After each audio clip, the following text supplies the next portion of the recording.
Hallelujah, hallelujah.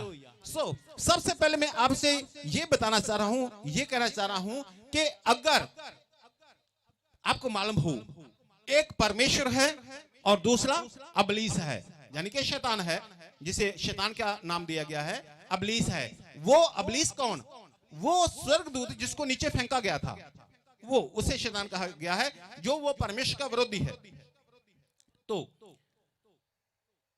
एक तरफ कई बार परमेश्वर दंड देते हैं, कई बार परमेश्वर दंड देते हैं। पवित्र बाइबल में हम लोग जब पढ़ते हैं, पूरी बाइबल के अंदर बहुत बार हमें पता चलता है कि परमेश्वर ने उन्हें दंड दिया, परमेश्वर ने उन्हें दंड दिया, परमेश्वर ने उन्हें दंड दिया, परमेश्वर ने उन्हें दंड दिया।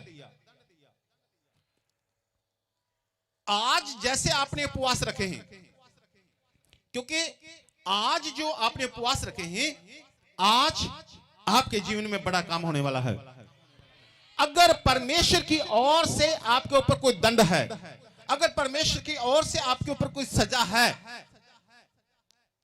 वो सजा खत्म होने वाली है, वो दंड खत्म होने वाला है। यानी कि अगर परमेश्वर ने आपको दंड दिया हुआ है और परमेश्वर के दंड के कारण आपके ऊपर बीमारी है, वो बीमारी खत्म हो जाएगी। अगर परमेश्वर ने आपको दंड दिया है और आप अपनी कमाई नहीं खा पा रहे, आपकी कमाई को दूसरा खा रहा है, आज वो दंड खत्म हो जाएगा। आपका बिजनेस नहीं चल पा रहा क्योंकि परमेश्वर ने दंड दिया हुआ है, आज से वो दंड खत्म, आपका बिजनेस चलना शुरू हो जाएगा। किसी भी कोई भी अगर परमेश्वर की ओर से कोई दंड है, परमेश्वर की ओर से कोई सजा है आपके ऊपर, वो सब सजाएं हटाई जा रही हैं। Hallelujah, hallelujah, hallelujah, hallelujah. और दूसरा जो मैंने आपको बताया था, बहुत से दुश्मन होते हैं, बहुत से दुश्मन होते हैं, आपको मालूम है, बहुत से दुश्मन होते हैं। और दुश्मनों में ने भी हानि करने का सोचा होता है, इसकी हानि करेंगे, इसको फंसाएंगे, इसको नीचे गिराएंगे, इनका बिजनेस ना चले और इनके घर में लड़ाई झगड़ा होता रहे और ये अपने पति के साथ औरत ना रहे, ऐसे भी होते हैं। तो अगर दुश्मन ने आपकी हानि करने का फैसला कर लिया है, तो आज वो भी हटाया जाएगा। यानी कि अगर दुश्मन ने आपके ऊपर कुछ कर रखा है, आपको फंसा रहा है कोर्ट में, कचहरियों में, परमेश्वर आज आपको ब्लेस करने जा रहे हैं। अगर दुश्मन आपके ऊपर कुछ ऐसा कर रखा है जिसके कारण आपका परिवार नहीं बस रहा, आपका घर नहीं बस रहा, जिसके कारण आपकी बेटी का घर नहीं बस रहा, जिसके कारण आपके बेटे का घर नहीं बस रहा, जिसके कारण दुश्मन ने कुछ ऐसा कर रखा है, जादू टूना कुछ, जिसके कारण जो है आपके घर में पैसा नहीं टिक रहा, आपका बिजनेस फेल हो रहा है, आपकी दुकान बंद हो रही है, सब कुछ उजड़ रहा है, तो आज सब कुछ बदलने वाला है। आपकी हानि को लाभ में परमेश्वर बदलेगा। दुश्मन ने आपकी हानि का सोचा हुआ है, लेकिन परमेश्वर क्या करेगा, उस हानि को लाभ में बदल देगा। जिसने हानि का सोचा है, उल्टा उसकी हानि और आपका लाभ हो जाएगा। इसलिए आप ध्यान से इस परमेश्वर के वचन को सुनिएगा और उसके बाद हम लोग विशेष प्रार्थना करेंगे, ले हैंड प्रार्थना करेंगे। आपके ऊपर जो हाथ चाहेंगे उनके ऊपर हाथ रखकर प्रार्थना भी हम लोग करेंगे। Hallelujah, hallelujah, hallelujah. आए हम लोग योना नबी की पुस्तक को पढ़ते हैं। योना 1 अध्याय 1 और 2 वचन। योना 1 अध्याय 1 और 2 वचन। योना 1 अध्याय 1 और 2 वचन। यहोवा का ये वचन अमित्ते के पुत्र योना के पास पहुंचा। उठकर उस बड़े नगर निनवे को जा और उसके विरुद्ध प्रचार कर, क्योंकि उसकी बुराई मेरी दृष्टि में बढ़ गई है। हाँ, परमेश्वर कहा उस निनवे नगर की बुराई मेरी निगाह में, परमेश्वर कहते हैं बुराई बहुत बढ़ गई है, इसलिए मैं उसको दंड देने वाला हूं। इसलिए मैंने फैसला कर लिया है कि उसको उजाड़ दिया जाएगा, घर तबाह कर दिए जाएंगे, पशु खत्म कर दिए जाएंगे, बाल बच्चे खत्म, औरतें खत्म, जवान खत्म, बूढ़े खत्म, सब कुछ खत्म कर दिया जाएगा। 40 दिन के बीतने पर सब कुछ खत्म कर दिया जाएगा, क्योंकि उनकी बुराई बहुत बढ़ गई, उनकी बुराई बहुत बढ़ गई। परमेश्वर ने फैसला कर लिया। परमेश्वर ने कहा 3 अध्याय 4 वचन। 3 अध्याय 4 वचन जल्दी से। योना ने नगर में प्रवेश करके एक दिन की यात्रा पूरी की और ये प्रचार करता गया, अब से 40 दिन के बीतने पर निनवे उलट दिया जाएगा। हाँ, पूरे का पूरा शहर जो निनवे है वो उल्ट दिया जाएगा। तब निनवे के मनुष्यों ने परमेश्वर के वचन की तो प्रतीति की। परमेश्वर ने कहा कि इस नगर की बुराई इतनी बढ़ गई है, उस नगर को मैं उल्ट के रख दूंगा, उस नगर को मैं उल्टा कर दूंगा और उस नगर को मैं दंड दूंगा। 40 दिन के बाद इसके ऊपर दंड आएगा, 40 दिन के बाद इसके ऊपर दंड आएगा। लेकिन उन लोगों ने क्या किया? उन लोगों ने ऐसा किया, 5 वचन से 7 वचन तक पढ़िएगा, 3 अध्याय 5 से 7। तब निनवे के मनुष्यों ने परमेश्वर के वचन की प्रतीति की और उपवास का प्रचार किया गया और बड़े से लेकर छोटे तक सबों ने टाट ओढ़ा। उपवास का प्रचार किया गया, उपवास का प्रचार किया गया, उपवास का प्रचार किया गया और बड़े से लेकर छोटे तक सबों ने टाट ओढ़ा। तब यह समाचार निनवे के राजा के कान में पहुंचा और उसने सिंहासन पर से उठ अपने राजकीय वस्त्र उतारकर टाट ओढ़ लिया और राख पर बैठ गया। हाँ,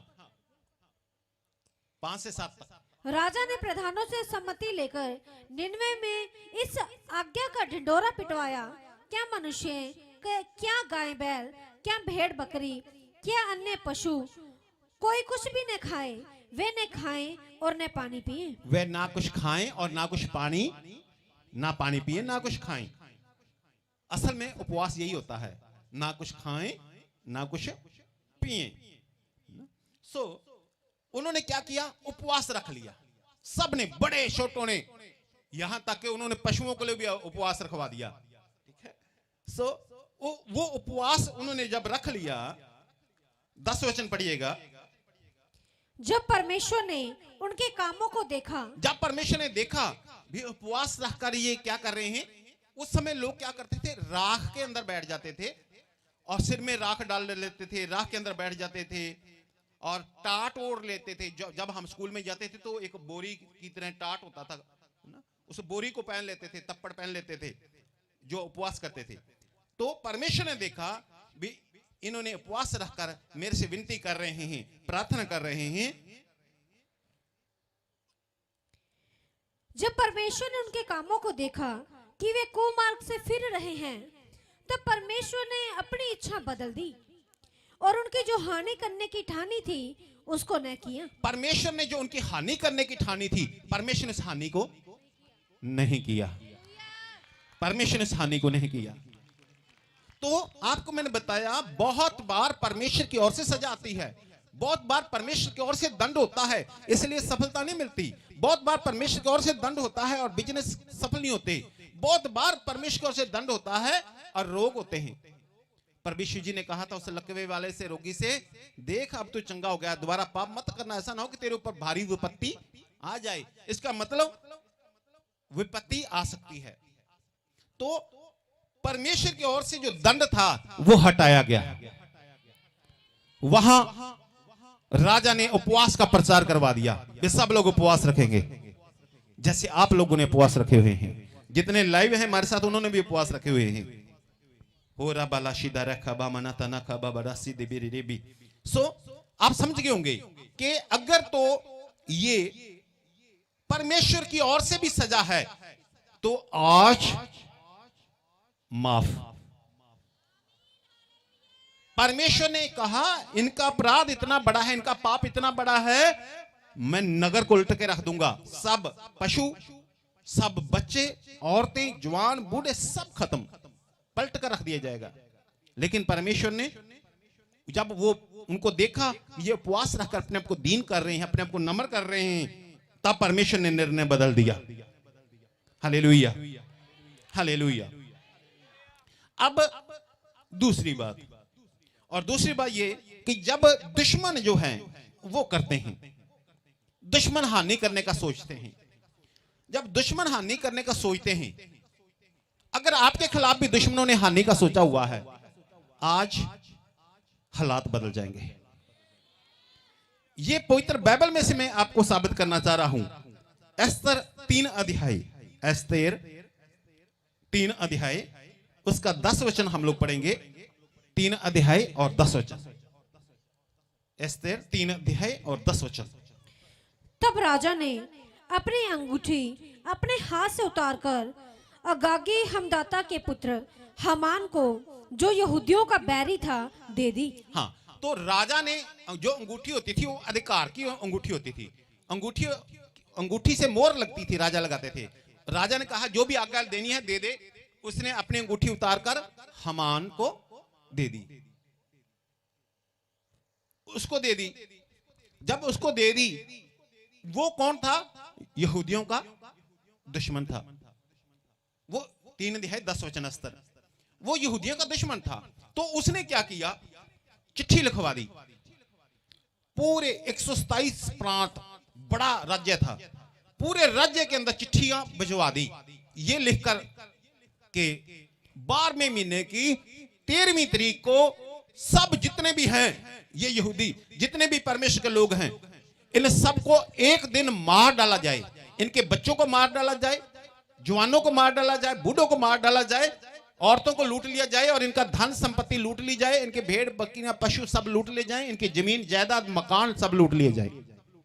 अब राजा के नाम से उसके मंत्री ने मोहर लगा दी, जन की राजा की मोहर होगी। इतनी बड़ी हानि।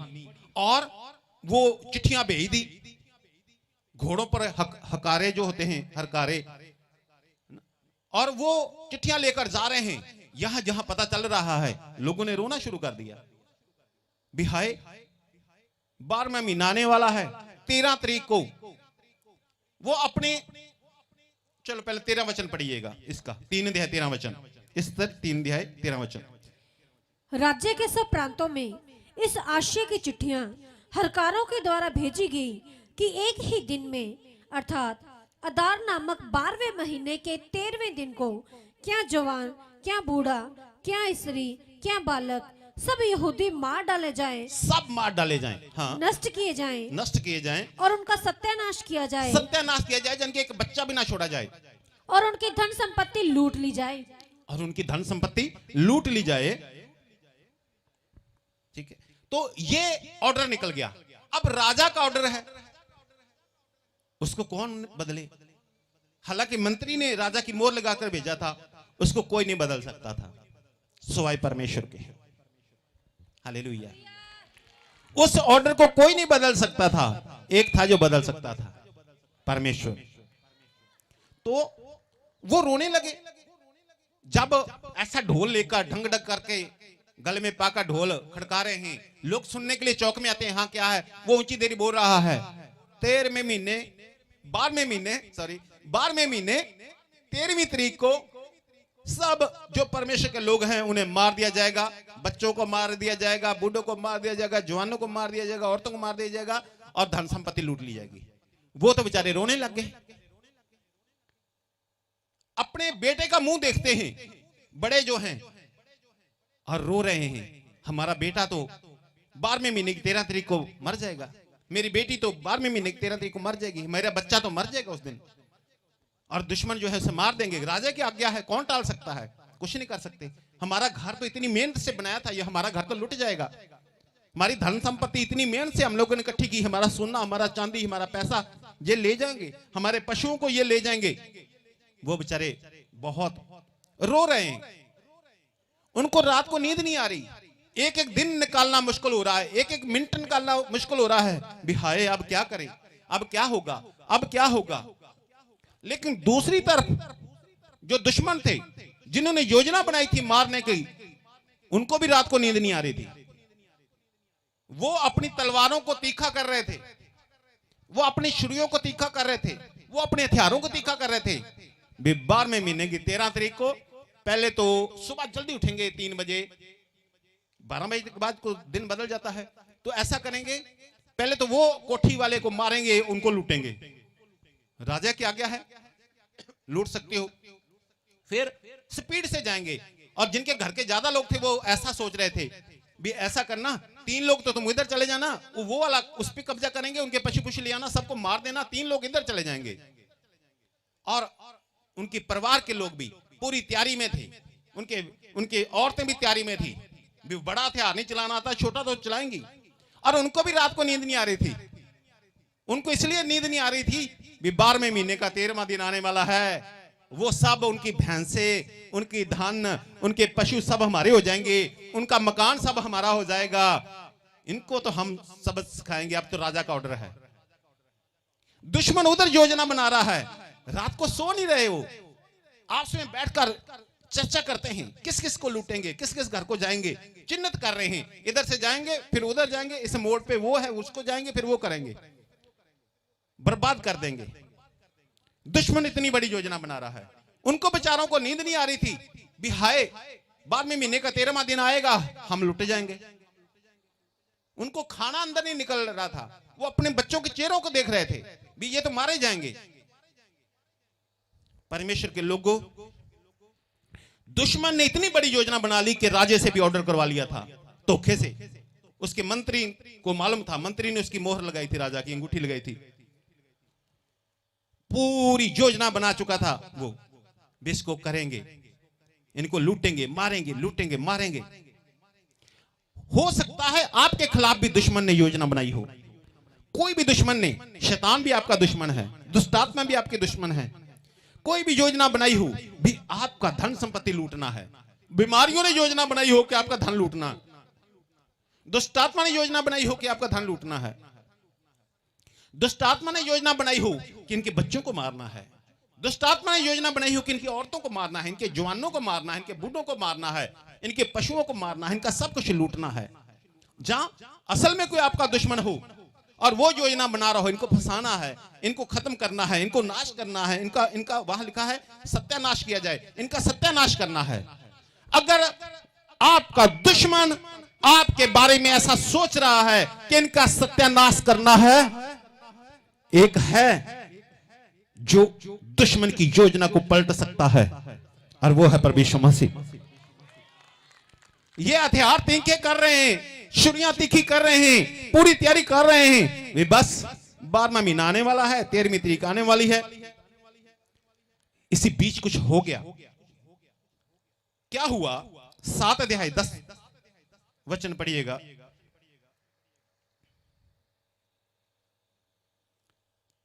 4 अध्याय 15 और 16 वचन पढ़ना पहले। 4 अध्याय 15 और 16 पूरा पढ़ना है, 16 तक। तब एस्तर ने मोर्दकै के पास ये कहला भेजा। हाँ, तो वहां जो एस्तर थी, एक औरत जो थी, उसने क्या किया? मोर्दकै के पास एक संदेशा भेज दिया, तू जाकर शूशन के सब यहूदियों को इकट्ठा कर, हाँ, और तुम सब मिलकर मेरे निमित्त उपवास करो। तुम क्या करो? मेरे लिए उपवास करो। एस्तर ने कहा तुम मेरे लिए उपवास करो। 3 दिन रात न तो कुछ खाओ और न कुछ पियो। हाँ, 3 दिन ना तो कुछ खाना और ना कुछ पीना। पहले भी हमने देखा उपवास क्या है, ना कुछ खाना ना कुछ पीना। यहां भी लिखा है ना कुछ खाना ना कुछ पीना। यहां 3 दिन, दिन और रात के लगातार 3 दिन का उपवास है, क्योंकि मौत सामने है, इसलिए। तो उसने कहा 3 दिन ना तो कुछ खाना ना कुछ पीना। मैं भी अपनी सहेलियों सहित उसी रीति उपवास करूंगी। मैं भी अपनी सहेलियों के साथ उपवास करूंगी, और ऐसे ही दशा में मैं नियम के विरुद्ध राजा के पास भीतर जाऊंगी। नियम के विरुद्ध जाकर राजा के सामने जाऊंगी, और यदि नष्ट हो गई तो हो गई। तब मोर्दकै चला गया और एस्तर की आज्ञा के अनुसार ही उसने किया।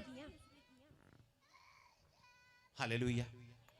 उन्होंने एस्तर के व्रत रखे, एस्तर के लिए उपवास रखे, जैसे आप लोग मेरे लिए उपवास रखते हो। ये चिन्ह और चमत्कार कैसे होते हैं, परमेश्वर कैसे मजबूत करते हैं? क्योंकि आप लोग मेरे लिए प्रार्थना करते हो, आप लोग मेरे लिए भी व्रत रखते हो। तो क्या हुआ? एस्तर ने उपवास रखा, एस्तर ने दूसरों को कहा और दूसरे लोगों ने भी उपवास रखा। 3 दिन तक लगातार उपवास रखा और परमेश्वर ने दुश्मन की योजना को बदल डाला। आपके खिलाफ कितने भी दुश्मन ने योजना बनाई हो, सब बदल डाली जाएंगी। हालेलुया। 7 अध्याय और 10 वचन पढ़िएगा।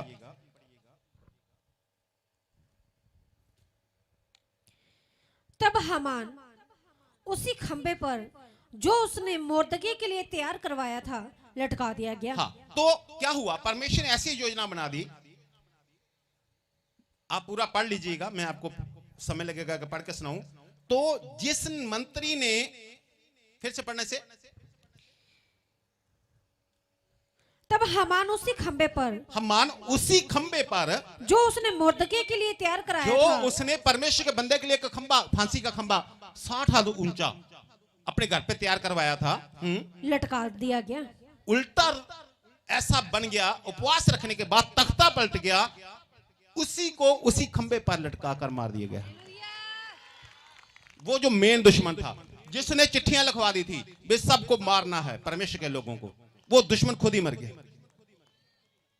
राजा ने उसको आज्ञा दे दी कि इसको उसी खंबे पे लटका कर मार दिया जाए, उसके पुत्रों को भी। हालेलुया।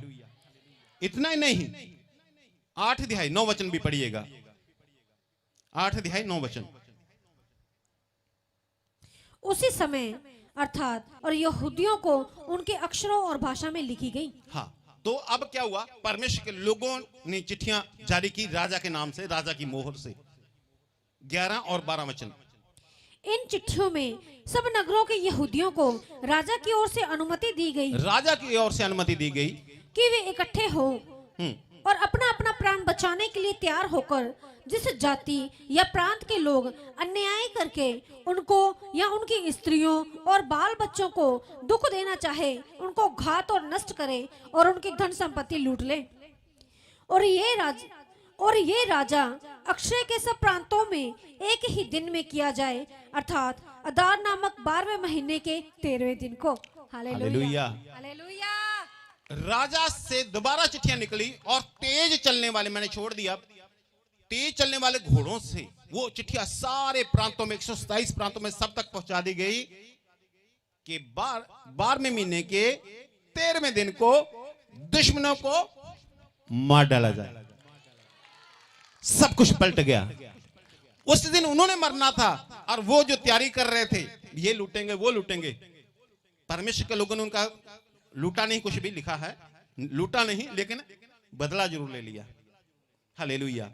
जानी कि मेरे कहने का मतलब यह है, जो दुश्मन ने हानि की योजना बनाई थी, उस हानि को उपवास के बाद बदल डाला गया। जो परमेश्वर ने 99 की हानि की योजना बनाई थी, भी इनको मैं दंड दूंगा, उस दंड को भी उपवास के बाद में बदल डाला गया। हालेलुया।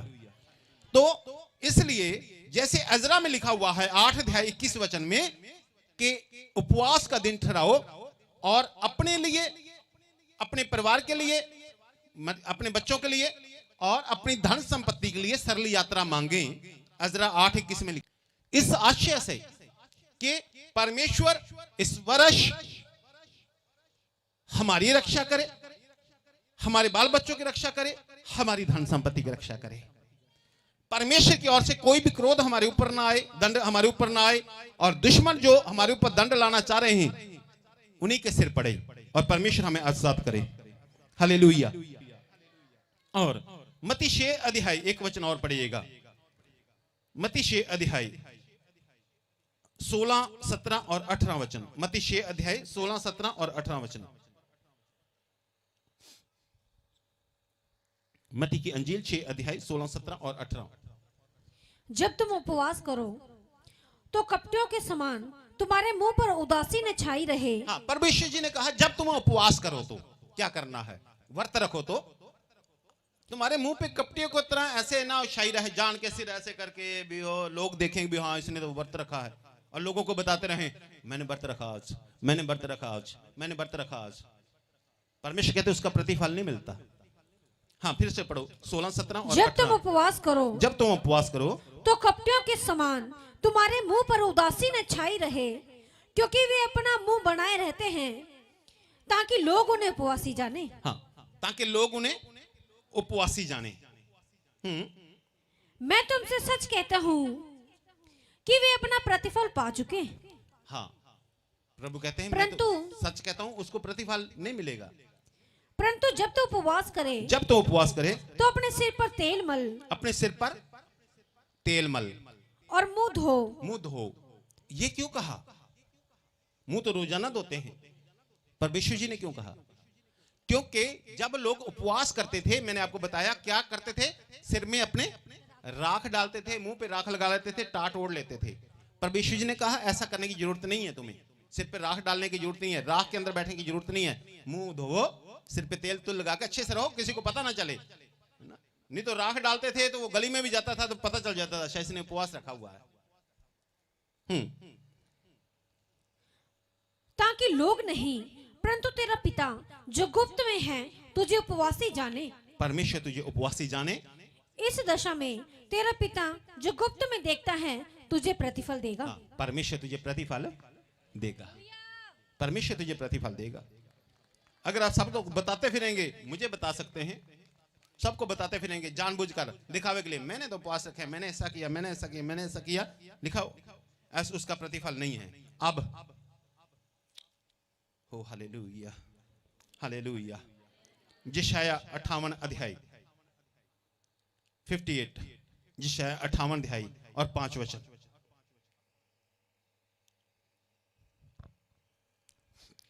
जिस उपवास से मैं प्रसन्न होता हूँ। अब परमेश्वर कहते हैं जिस उपवास से मैं प्रसन्न होता हूँ, अर्थात जिसमें मनुष्य स्वयं को दीन करे। मनुष्य क्या करे? समय को दीन करे, अपने आप को दीन करे। पहले मतलब वो जब उपवास रखते थे, सिर में राख रूख डालकर और तप्पड़ पहनकर, तो ऐसे करके चलते थे, ऐसे गली में भी जाना तो ऐसे ऐसे करते, ऐसे ऐसे करके चलते थे, सिर को झुकाकर। परमेश्वर कहते हैं ऐसे नहीं दीन होना, बॉडी को दीन नहीं करना, झुकाना नहीं है, अंदर से झुकाना है। लोगों के अंदर जो घमंड भरा हुआ है, अहंकार है, अकड़ है, उसको। हाँ, 5 वचन फिर से। जिस उपवास से मैं प्रसन्न होता हूँ, अर्थात जिसमें मनुष्य स्वयं को दीन करे। हाँ, समय को मनुष्य दीन करे। क्या तुम इस प्रकार करते हो?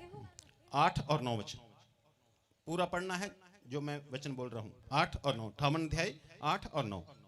तब तेरा प्रकाश जब तू पोपट के ऐसे समान- उपवास रखेगा, जब तू उपवास रखेगा, तब तेरा, फिर से पढ़ो, तब तेरा प्रकाश पो फटने के समान चमकेगा। तब तेरा प्रकाश पो फटने के समान चमकेगा। जब तू उपवास रखेगा, अपने आप को दीन करेगा, तब तेरा प्रकाश पो फटने के समान चमकेगा। जो दुश्मन ने तेरी हानि करने का सोचा, वो तेरी दुश्मन जो है हानि नहीं कर सकेगा। परमेश्वर ने जो दंड देने का तेरा सोचा, वो फैसला भी बदल जाएगा, और तेरा प्रकाश पो फटने के समान चमकेगा, और तू शीघ्र चंगा हो जाएगा। हालेलुया।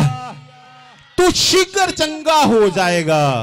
जब तू उपवास रखेगा तो शीघ्र चंगा हो जाएगा, और तेरा धर्म तेरे आगे आगे चलेगा। तेरा धर्म तेरे आगे आगे चलेगा। यहोवा का तेज तेरे पीछे रक्षा करते चलेगा। यहोवा का तेज तेरे पीछे रक्षा करते चलेगा। तब तू पुकारेगा और यहोवा उत्तर देगा। तू पुकारेगा और परमेश्वर उत्तर देगा। पर तू पुकारेगा और परमेश्वर उत्तर देगा। तू पुकारेगा और परमेश्वर उत्तर देगा। तू पुकारेगा और परमेश्वर उत्तर देगा। तू शीघ्र चंगा हो जाएगा। तू शीघ्र चंगा हो जाएगा।